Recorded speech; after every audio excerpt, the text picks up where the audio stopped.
We're back. It is another edition of Kevin's Corner coming at you here Monday, May 13th. Rookie minicamp is complete for the Colts. They'll have one more week of this phase 2, and then OTAs will start coming up next week.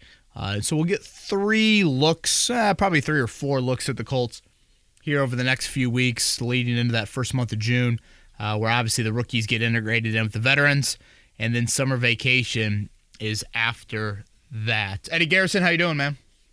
I'm doing well. How are you? Did you have a good weekend?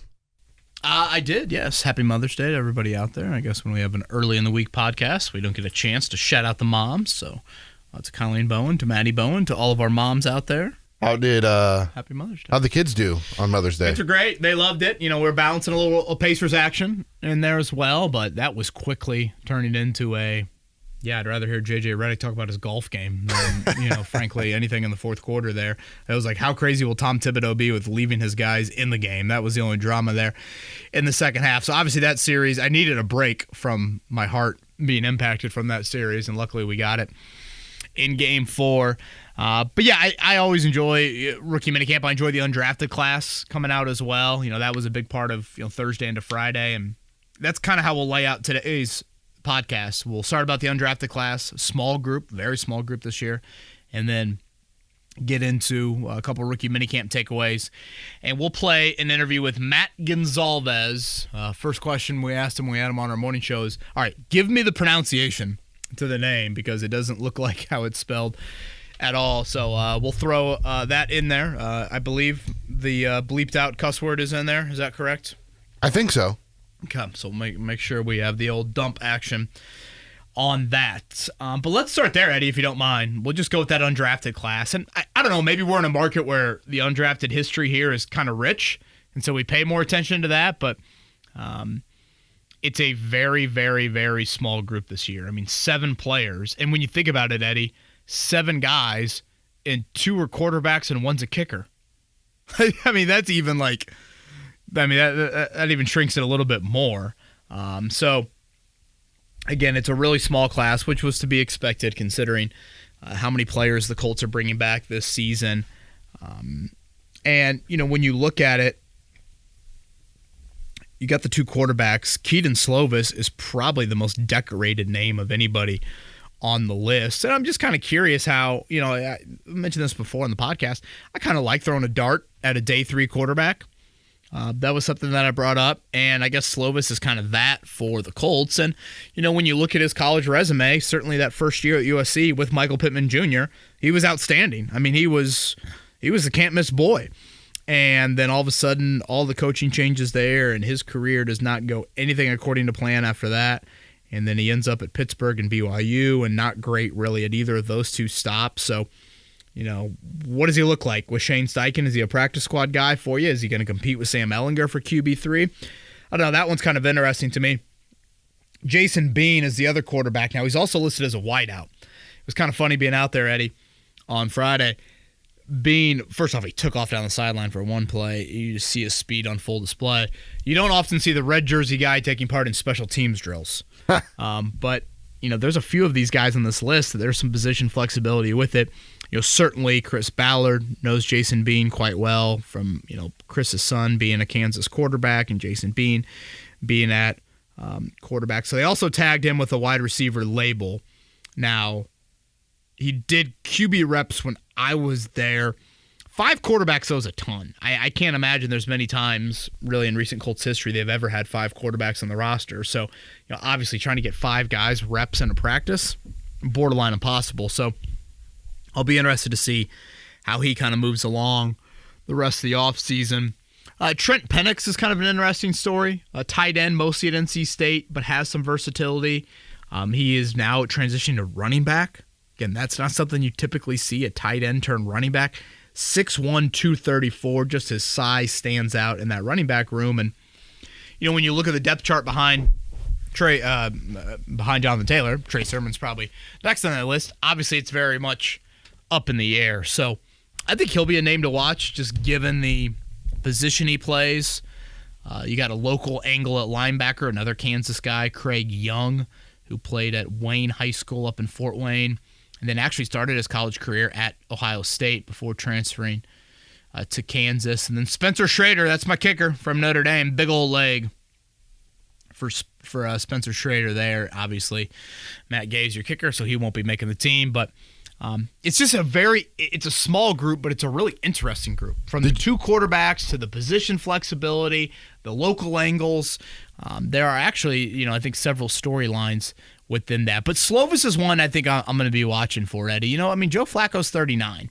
And obviously the percentage of chance that Keaton Slovis becomes anything is probably very small. But, clearly someone that Shane Steichen has identified to some degree. And who knows how it'll play out for him on your roster. But the future backup quarterback for Anthony Richardson is very much in question. Did you mention the former Texas Tech wideout Xavier White? I did not. I think I was maybe the one name I didn't mention. But yeah, another hybrid running back wideout sort of background there. Certainly has a pass catching ability. Him and Penix, both of them do. White, sounds like will be a wideout, or at least that will be the thought there. But, again, he's got some multi background. And I don't want to overreact to it, but I kind of like this approach with the undrafted class. And, you're seeing a little bit with Jalen Carlisle making the switch from safety to linebacker. But, I think when you get into the undrafted group, some of hey, have we thought about moving this guy a position?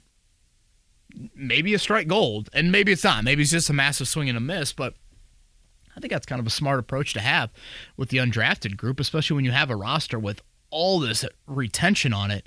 You don't need to fill holes, plug holes. I mean, hell, the chances of any of these guys making the team are probably slim, but I think that's an interesting move by the Colts. Trent Penix, by the way, played 6 years of college football. Yeah, you get a lot of these. One of the draft picks did as well. Was it Abraham? I think so.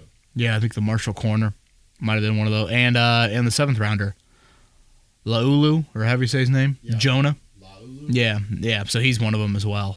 I guess let's just kind of get into brief rookie minicamp takeaways. And, again, you have 9 draft picks and you have 7 undrafted free agents. Well, that's 16. How many do you need to field a practice?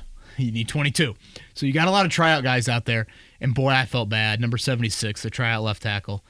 Oh, Latu he roasted him. Just cooked him. Just routinely cooked him. And, just lived in the backfield. Exactly what you would expect and hope. And, frankly, you'd be worried if that wasn't happening there. A little bit different than Bernard Ryman when the first OTA opens up here in a couple weeks for Latu. But, Eddie, I tweeted out a video from him after practice. His passion is so genuine. It's so real. I just think he's got a personality that how do you not love? And the story kind of speaks for itself, but I think there's a real, genuine nature to Latu. Selfishly, I wanted Goncalves to be playing left tackle. Like, that was one of the first things I looked for when I went out there. I was like, okay, where's Goncalves? Because selfishly, I want to see that matchup, but unfortunately, he was the right tackle. And so you only got Latu really on that other side there. The Colts have kind of mentioned how balanced of a rusher he is. I thought Ed Dodds, their assistant GM, described him in a unique way after practice on Friday. It was that Latu does not look at the opposing offensive lineman as a guy that he's got to beat or beat up necessarily. He looks at him more as like, you are an obstacle. You are a cone on the road. And I've got to make sure to get to my destination, the quarterback, that I get through you, but do it in an efficient way. Some guys, I think, they're almost too much of a physical bully with the offensive linemen, and naturally that physical contact just slows you down and creates more time for the quarterback to get rid of the ball, whereas Latu is a little bit more of a, hey, no, I need to make you miss, because if I don't make you miss, even if I eventually beat you, one-on-one with my physical strength, I'm not going to have enough time to get to the quarterback. So I thought it was kind of an interesting way to describe Latu's game. A.D. Mitchell, both him and Latu. You could have taken my mom out to practice, Eddie, and been like, hey, will you pick out who the Colts' first and second draft pick were? And my mom would have done it pretty easily. Mitchell's he's just such a good-looking athlete. He's tall, he's long, he's fluid. He certainly has a natural catch feel. There are a couple of bobbles, but, frankly, I'd probably chalk more of that up to timing with quarterbacks you aren't used to than anything. But he just naturally, gets his hands out there in space to make those catches there. He seems extremely motivated. Mentioned his young daughter, which is a reason why he transferred from Georgia to Texas there. And I think it's fair to say this about A.D. Mitchell from talking to more people about the draft pick. Is there some diva to him? Without a doubt. And I think diva has such like a negative connotation to it. You could probably make, swagger, confidence, cockiness, they all overlap in some way, shape, or form. But I just think more than anything, A.D. Mitchell probably falls in line with most wideouts. I mean, Eddie, name me a wideout in the NFL that's not a diva. Michael Pittman Jr.? Yeah, I mean, sure. But 90% of them have an aura to them. And I think A.D. Mitchell's got a bit of an aura to him. And sure, it can be looked at in a negative light by some, but also it can be looked at in a positive light of if you're going to play that position, if you're going to be on an island, there probably should be an element of you want the football. And you do think you can whip the guy across from you, snap in and snap out. And I think Mitchell has some of that. So, there's something that stood out to me that, him and Keaton Slovis were the last two leaving the practice field on Friday. So I think you are going to get, there's been so much, I guess, brought up about his mental makeup and who he is, et cetera, et cetera. And I don't know, I just think a tad bit of that is overblown. Now, again, you still have the question of why did he fall to 52? It's a question I threw to Ed Dodds. And, he mentioned, sometimes the 1 year of production kind of scares some people away from an NFL standpoint. But, and I would just say overall consistency. And by that I mean this, Eddie. One thing that stood out to me so much about A.D. Mitchell's college resume is the 5 touchdown catches in the 5 college football playoff games. Mm-hmm. I mean, in the game's biggest moments. Oh, yeah. 5 touchdowns. As a true freshman, catches the, go-ahead touchdown right here at Lucas Oil against Alabama. That thing stands out to me so much.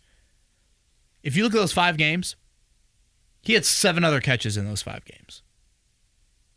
So I think that kind of shows you a little bit of the lack of consistency. Yes, he has the 5 touchdowns in those 5 games, but he had 7 other catches, only 7 other catches. So besides the touchdown, which again, you can't really say totally besides the touchdown, but he's averaging just over a catch.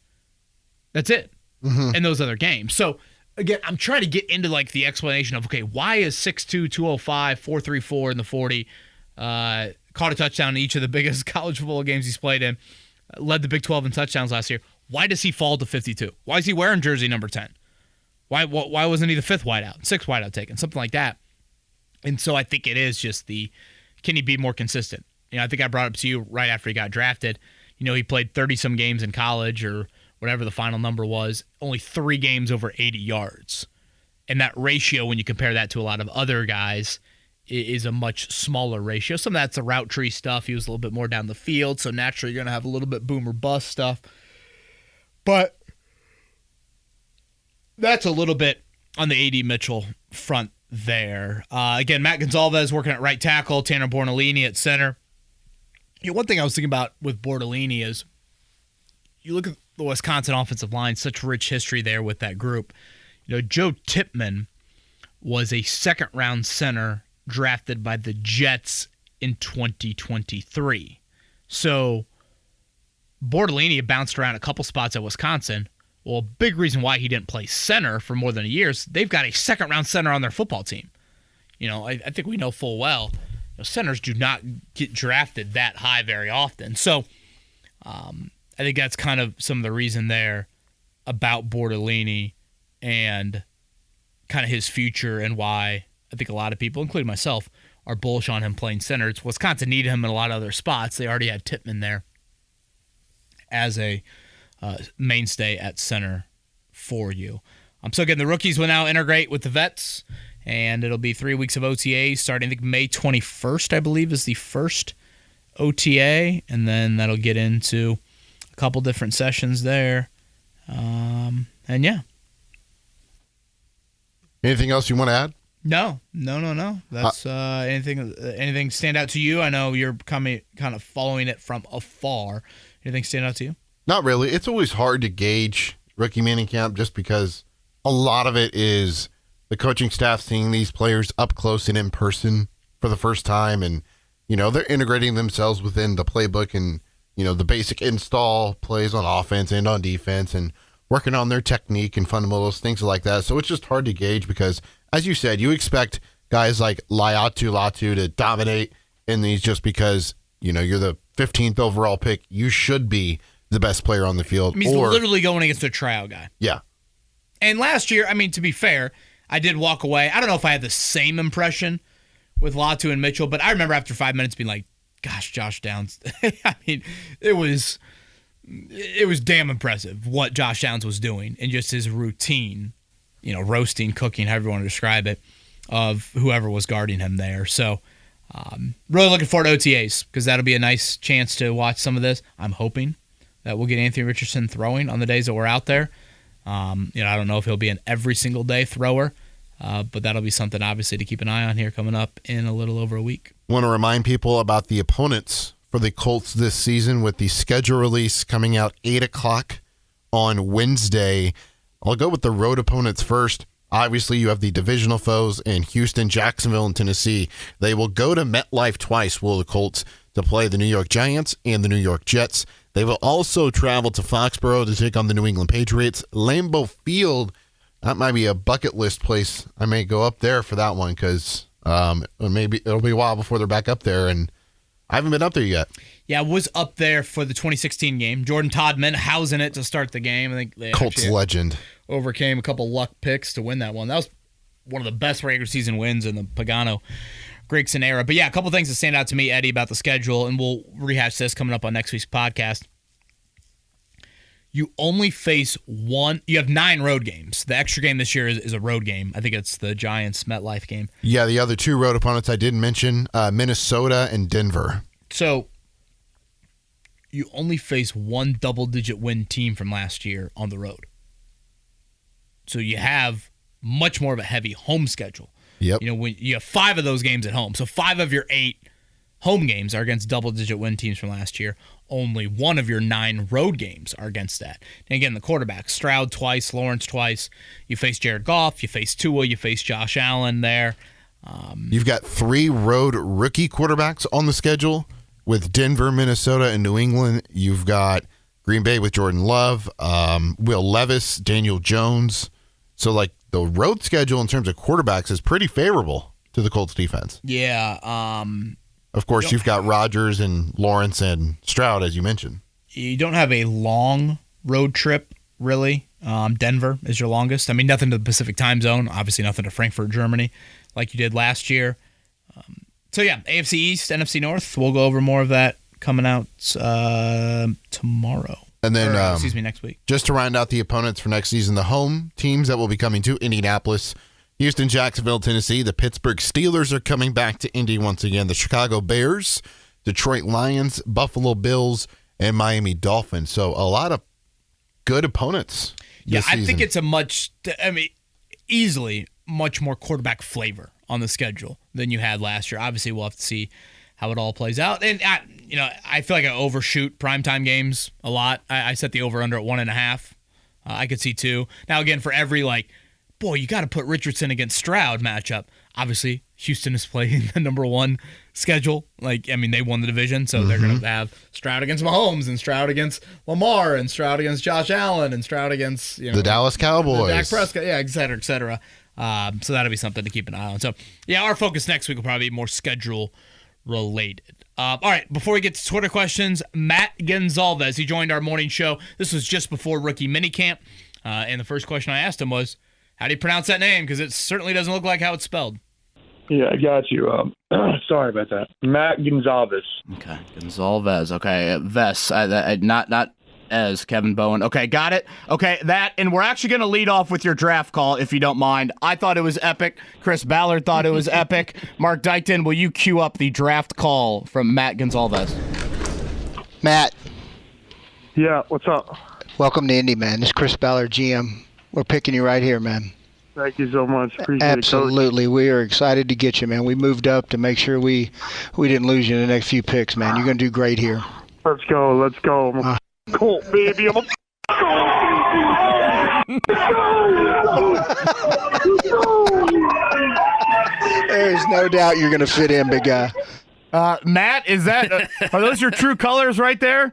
Is that your emotion? Yeah, those are my true colors right there. I honestly blacked out. I don't even remember what I said, so I heard that phone call. But, I couldn't believe I was going to Indy, and, I guess that's kind of what I do right there. So, yeah, I mean, that's me. All right, well, Matt, there's two things that I want to get to with you right off. Picturing him like practicing pass blocking sets in the living room after that call. Because I need to know, because around draft time you see a lot of these calls and it's great. It's organic emotion from you and your family, and the team's jacked up. You saw Chris Ballard there, the general manager, was excited to have you in the fold in the third round. When you see a 317 number coming in, does your agent tip you off? Hey, someone might be calling. Hey, Indy might be calling. You see the 317, then all you hear on the other end is Matt. And so with all the craziness, I don't know if you knew that was Chris Ballard. So what do you know when you see the phone ring, if you will, and you pick up the phone? What do you know in your mind what's going on? Do you know it's the Colts, and did you know it was Chris Ballard?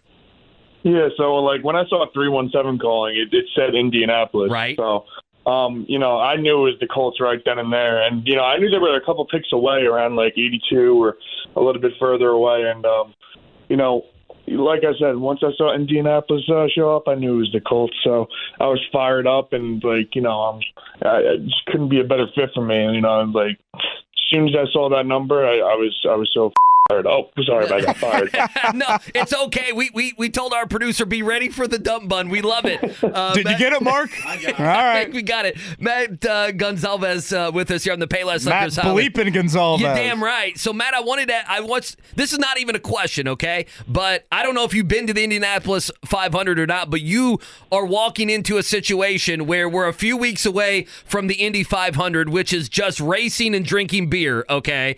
So you have that. The Pacers just won a playoff series for the first time in a decade, and Caitlin Clark's here with the fever, and then on top of it, everyone's jacked up about Anthony Richardson in the offseason with the Colts and the draft and everything else. You are walking into a time in Indianapolis, Matt, that I think is going to be absolutely fun. It's going to be a great time. You're going to love it.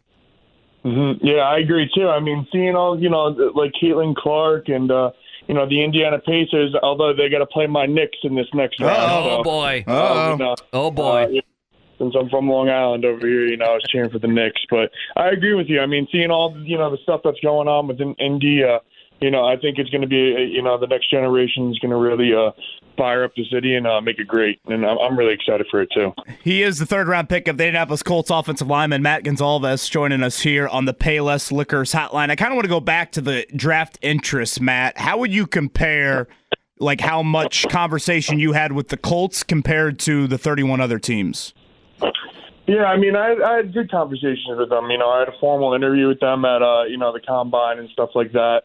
And, I would text the O-line coach here and there, kind of just staying in touch and things like that. So we had good connections. Never took a visit with them and stuff, but, had a couple of Zoom calls with them. And, we had I knew they had some interest in me, and they were always kind of in the back of my mind. So, yeah. How would you describe yourself as an offensive lineman? I'd say versatile. Like, I'm able to leap around from right to left. Inside to outside. There's been 1 week where I've had to play right tackle, but the next week I'll have to go out and play the left. So I'd say versatile, and I'm explosive off the ball. So, do you think tackle or guard at the next level? I've honestly really not even too sure yet. It's been a while since I played guard, but I feel confident that I could do it. I think I can go both sides, and wherever the team wants me to play, I'll play. Matt Goncalves with us here on the Payless Liquors Hotline, third-round pick, offensive lineman there out of Pitt. We had your coach on, Pat Narduzzi, earlier in the week, and he's all ball. Like, Pat Narduzzi, as you know, is a football coach, and one thing we talked about is, one of these scouting reports called you a mauler in the running game. What does that mean to you to be a mauler, especially in the running game?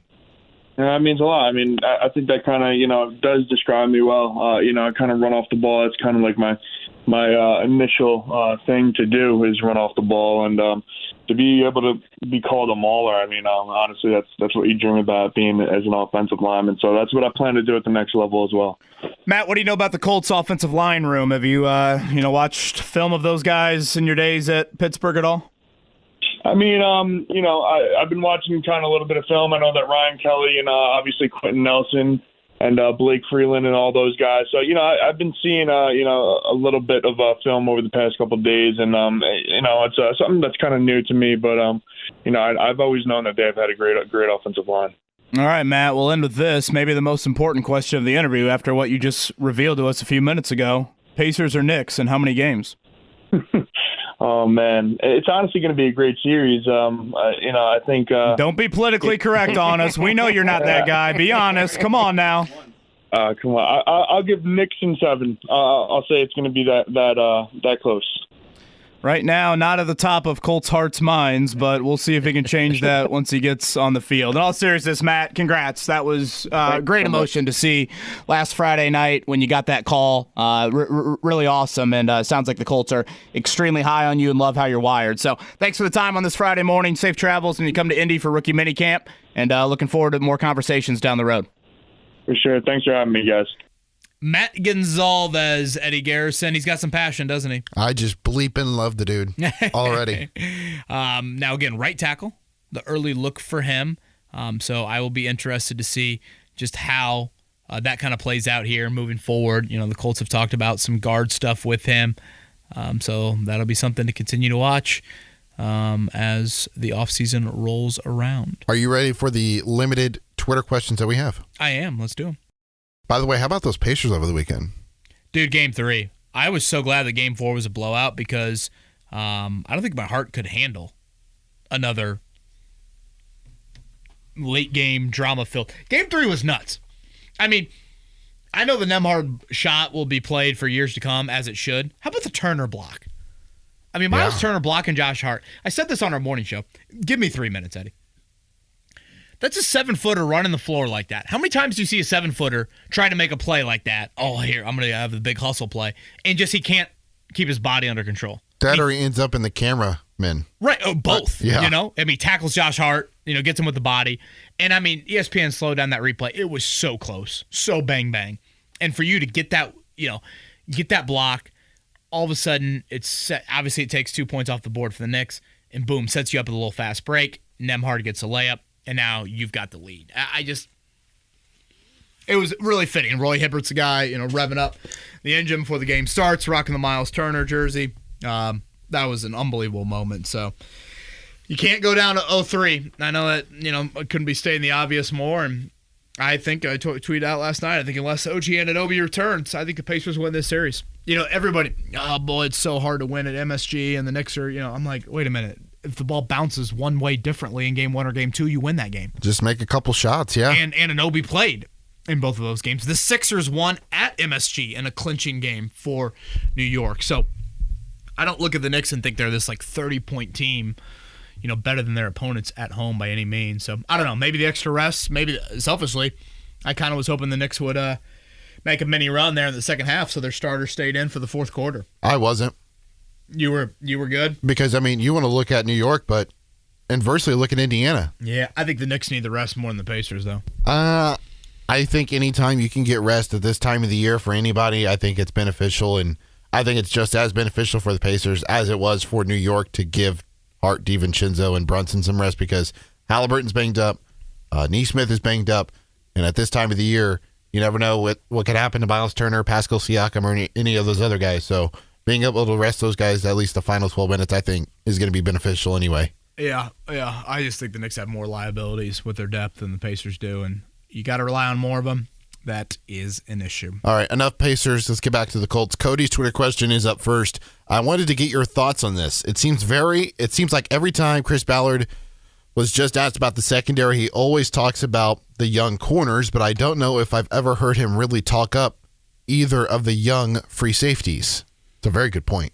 Yeah, I think it's a great point. And I have asked a similar question to some of our guests when we've had them on. I guess it probably would have been more pre-draft if we talk all the stuff about corner, but what about safety? And I think if you look at safety, like the short and the long-term need is there both. Obviously, Julian Blackmon only re-signs for 1 year. I mean, Eddie, this might sound crazy, but in my opinion, Jalen Jones showed me more positively in year one than Rodney Thomas and Nick Cross have shown up to this point. Like, I don't know if everybody would agree with that thought, but like, that's how I feel. And I think there's a little bit of like, you can kind of hide your corners a little bit. You cover it up with some pass rush, with some zone looks. You know, again, the over-the-top big plays, the safeties have to be reliable and consistent back there. So I thought I heard Ed Dodds at one point on Friday say that like they like their depth at safety or they have depth at safety. I'm thinking to myself, boy, that's just I don't know if I see that. So yes, I mean, if I had to say what is the more pressing concern for this year, I would probably make the case for safety. You know, it's obviously a position battle next to Blackmon, and unfortunately, Blackmon has, you know, Blackmon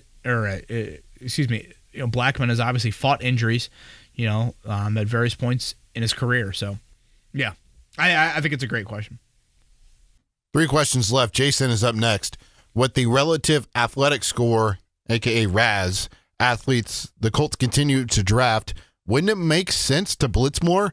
I know that's not Gus Bradley's MO, but you got to cook with the ingredients you have. How about Jason playing into your analogy there? Look at that. Yeah, I think there is some I see where Jason's coming from with this question. Yeah, are you not playing as much to the athleticism strengths? You know a guy that I would like to see in more pass rushing opportunities this year? Taekwondo? I'd like to see EJ Speed. Oh. And obviously this would involve some blitzing. But I just feel like when Speed has had some moments in pressure situations, I kind of like, and it goes right in Jason's question, I like 6'3" and 225 and really long strides. Playing like EJ Speed played on kickoff. You know, I mean, there's a reason why, you know, bigger dude like that, you want running downhill. And punt return. And so I just think that would be something, you know, again, to me, like more than Zaire Franklin. You know, having that guy get after the quarterback with his length. And, yeah, I think at times in coverage, he can get a little grabby. You know, he got away with a big one against Zay Flowers in that Baltimore game. You know, no, he did not. Come on, Kevin. It's one of those things where I'd like to see him get a few more moments there. So, you know, outside of speed, though, I don't. Yeah, I guess maybe you'd be blitzing a safety there, like to Jason's point. I don't know how, like, abundant you would get in the blitzing more. Like Zaire Franklin and probably even Blackmon, they don't really fall into, like, high-end RAS guys. But you know, maybe Jalen Carlisle would fall into this a little bit more. Granted, Carlisle's history is a little bit more on the back end. So, yeah, I think that's an interesting kind of off-season angle to bring up. I'm glad Josh asked this question as it's our second to final Twitter question on today's podcast. Are we underestimating the impact of year 2 Josh Downs? Michael Pittman Jr. contract and new questions about upcoming Pierce vs. Adonai Mitchell camp battle seems to overshadow his possible contributions. Yeah, it's kind of funny. Josh Downs is a bit of a forgotten human. Maybe that is coming from Josh Downs. Now that look at the name there. I don't know. Maybe part of that's just kind of being the slot wideout. You know, it's not the... You know, I can remember a few Josh Downs plays from this past season. The one in New England, or excuse me, the one in Germany against New England really stands out. The big throw by Richardson against the Rams. He had that one-handed catch on the sideline. I forget. Tennessee. It was Tennessee. Well, he had the big one down the field against Tennessee. It was like for 50-something yards from Richardson. One visiting sideline. Because that was the same game Richardson left. Okay. That was the game JT returned, and they played whatever it was, 1 or 2 snaps together. Yeah, I mean, I don't know. I just I feel like Downs had a really, really good year 1. And, again, part of this is probably because you play in the slot. Maybe you don't have as many big play opportunities, et cetera, et cetera. But, yeah, I think he was really good in year 1. And I think he's going to be very, very steady for you. And, you know, if Richardson can test some of the outside stuff more and more, maybe you do open up opportunities for Downs. I think that is all kind of the trickle-down effect that you have there with Anthony Richardson. I'm hoping that Adonai Mitchell helps, and certainly Pierce could do this too, but I hope they open up a little bit in the middle of the field for Downs to have more yak opportunities. I just felt like last year there was a lot of cramming and not enough spacing over the middle of the field for him to really do anything in the open field once he got the football in his hands. Yeah, and just in general. I mean, yards after catch has been an issue, for the Colts, and I do think Downs has some more explosive nature to his game than I thought at times he did display a little bit of that, but I think he's also pretty heady, which I think is, that can kind of help you in, feeling where defenders are on you and kind of anticipating, hey, do I have a little sliver of hope here or there? Our final Twitter question comes from a two-time Indianapolis 500 champion, Juan Pablo. Whoa! Senor Montoya? I don't know. Name's Juan Pablo, though. Maybe it is. I don't know. Is it, Kevin? I'd love for him to be a P1 listener. That would be unbelievable. That would be. Juan Pablo's question for today's podcast. Now that the draft is over, how would you rank the Colts inside the AFC South as a team? And how do you see them in terms of facing the Texans, which are clearly the best team in the division?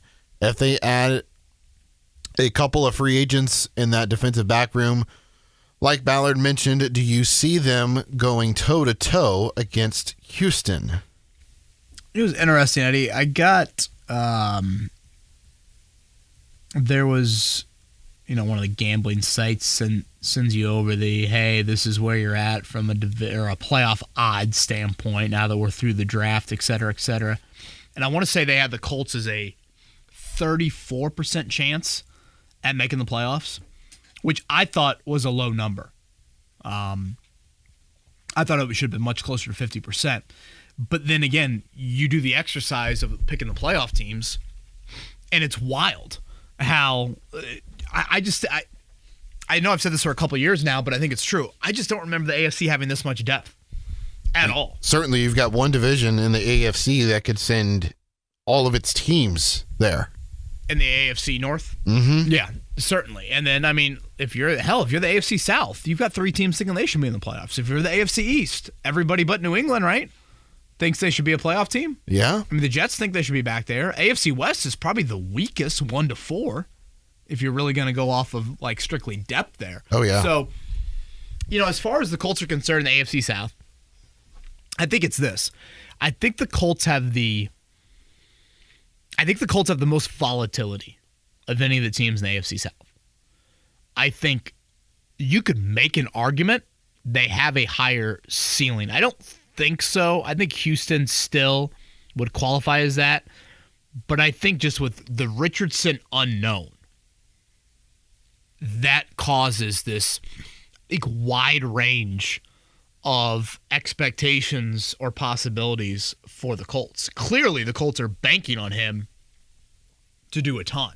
I mean, when you've gone with this team run it back, you're putting a ton on his plate to his just presence enhances so many others around you with your football team. But, yeah, I'm trying to think of last year. I guess he started off with a divisional opponent, barely played against Houston and Tennessee. Does he get more comfortable as he plays more? You would say, yeah, right? Yeah, a counter to that would be, well, as he plays more, that means there's more film on him, and at some point, a defense is going to have the answer for him, and then does that defense get duplicated or replicated by teams? So, and that is just natural rookie NFL, you're a quarterback, here you go. You're going to have highs, you're going to have lows. So I think that is also a little bit of predictability when it comes to the offensive coordinator or the offensive play caller. And I think Shane Steichen isn't predictable that often.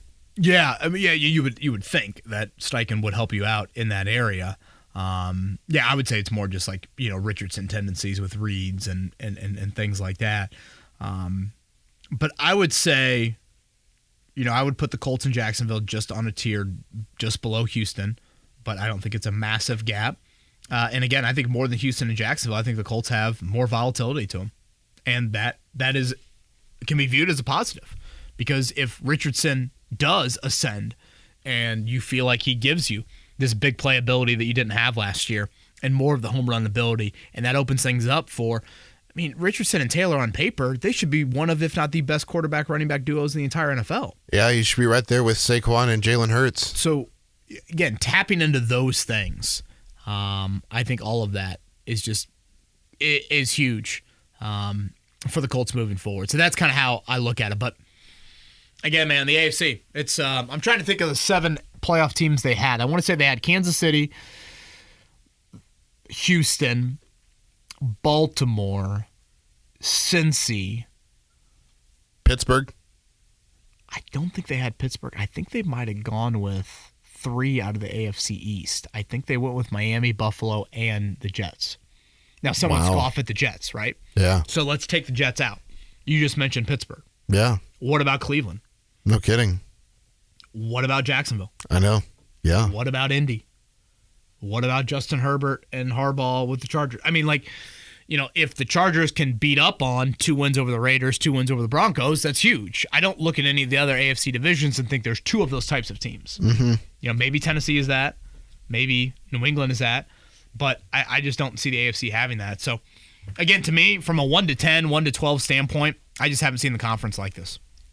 Yeah, with the Colts having a third-place schedule, it'll certainly be advantageous to them a little bit, but they still play some really, really good teams this year. Yeah, the crossovers are what? Giants, Broncos, and Steelers? Patriots?